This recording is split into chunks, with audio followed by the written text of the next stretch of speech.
하백 여러분, 복음주의 핵심인 그리스도 중심의 경건을 알고 계십니까? 경건이란 헌신의 삶을 이루는 안팎의 상태와 행동들을 지칭합니다.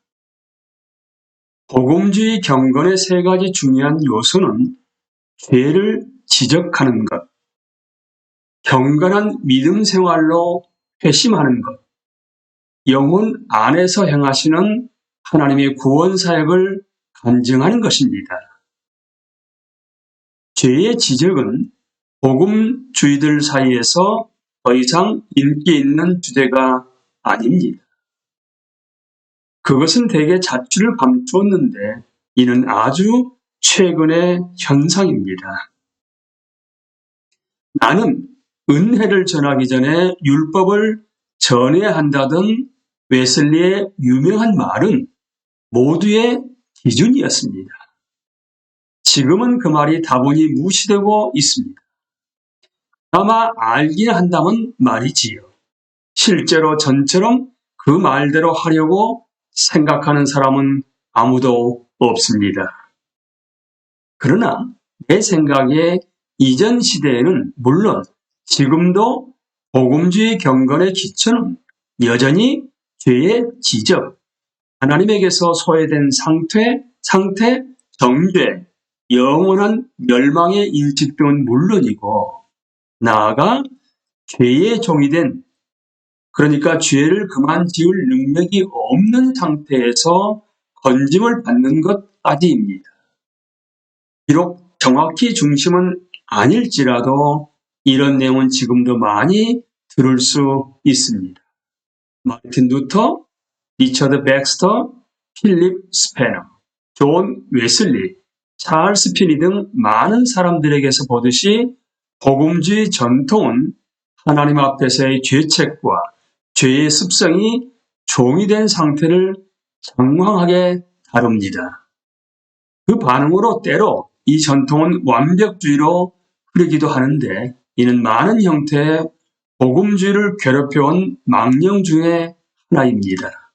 그러나 죄의 지적은 어떤 형태로든 오늘날까지도 복음주의 전통의 그리스도 중심의 경건의 하나의 표준으로 남아 있습니다. 비록 지금은 많은 혼란이 개입되어 있기는 하지만 말이지요. 죄의 지적이 없다면 복음이 해결해야 할 문제란 사실상 없습니다. 죄가 없으면 복음주의 신앙은 의미가 없으며 죄에 대한 이 신앙의 강조점은 언제나 죄를 책망하는 데 있었습니다. 넓게 보아서 복음주의의 두 번째 기본 요소는 회심입니다. 여기에는 화목케 됨과 중생이 둘 다 포함됩니다.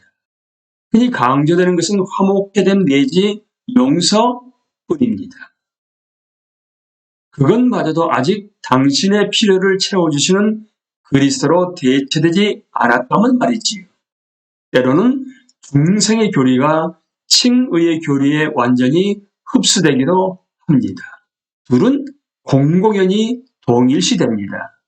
그러나 이것은 전반적으로 복음주의 전통답지 않은 것입니다. 대중적인 자료뿐 아니라 정평이 난 신학 서적들을 읽어보아도 중생, 곧 위로 위에서 난 새로운 종류의 생명을 얻는 중생이 용서만큼이나 회심의 중심임을 알 수 있습니다. 사실은 용서가 중생의 부속이기까지 합니다. 우리는 믿음으로 말미암아 은혜로 새 생명을 얻으며 그 과정에서 또는 그 견지에서 물론 죄도 용서됩니다. 용서와 화목해됨이 없이는 우리도 하나님 안에 살 수 없고 하나님도 우리 안에 사실 수가 없습니다.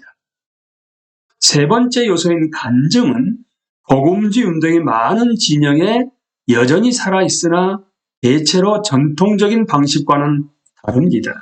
전통적으로 간증은 대개 회심에 꼭 필요한 부분으로 통했고 믿음과 고백은 서로 뗄 수 없는 것이었습니다.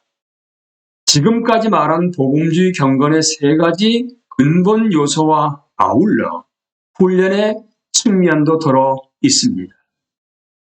훈련이라 하면 그것이 은혜의 방편 내지 삶을 유지하고 형성하는 방법으로 통하기 때문이며 거래 수단은 절대로 아닙니다.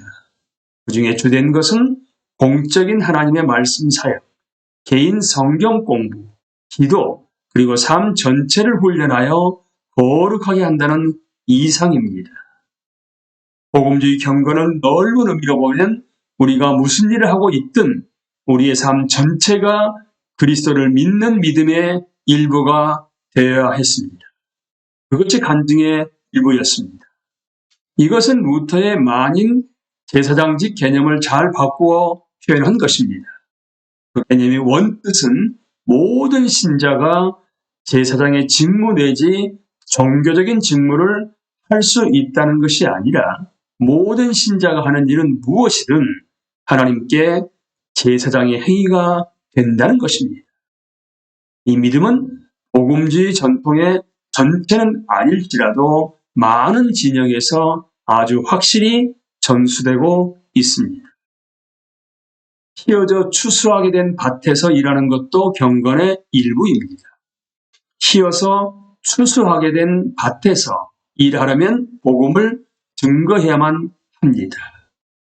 구체적으로 이것은 다른 사람들이 하나님 앞에서 어떤 상태이며 하나님이 그들을 위해 무엇을 준비해 두셨는지를 개인적으로 그들에게 말해준다는 뜻입니다.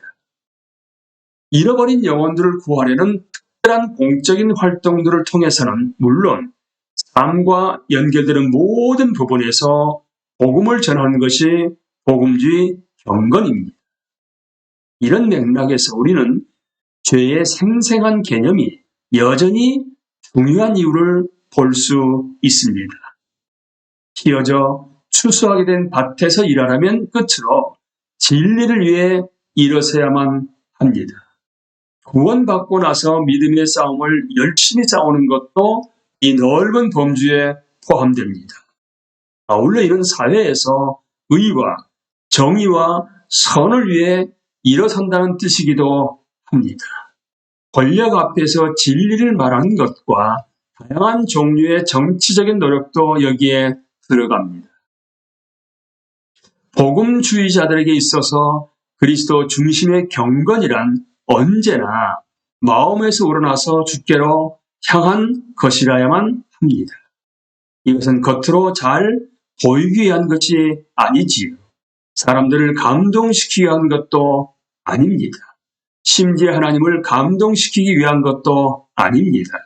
이것은 정직하고 투명한 마음으로 하나님 앞에 서서 단순히 내 모습 이대로 주께로 거저 갑니다 라고 부르짖는 문제인 것입니다. 복음주의 경건을 넓게 보면 우리는 예수의 제자로 사는 것이며 당연히 제자들은 학습과 성장의 과정입니다. 학습 과정으로서 제자들은 그분이 나라면 사실 그 삶을 영위하는 법을 점차 배워 나가면서 그분의 부활하신 임재와 상호 작용하며 산다는 뜻입니다. 현대 복음주의자들의 근본적인 문제 중에 하나는 제자도의 개념을 잃어버린 것입니다. 그리스도 중심의 경건이 되려면 그리스도 전체의 위대하심을 우리 믿음의 대상으로 되찾아야만 합니다. 사도 바울이 말한 측량할 수 없는 그리스도의 풍성에 우리의 믿음을 두어야 합니다. 하백 여러분, 측량할 수 없는 그리스도의 풍성함에 믿음을 두고 그리스도 중심의 경건한 삶을 살아가십시오.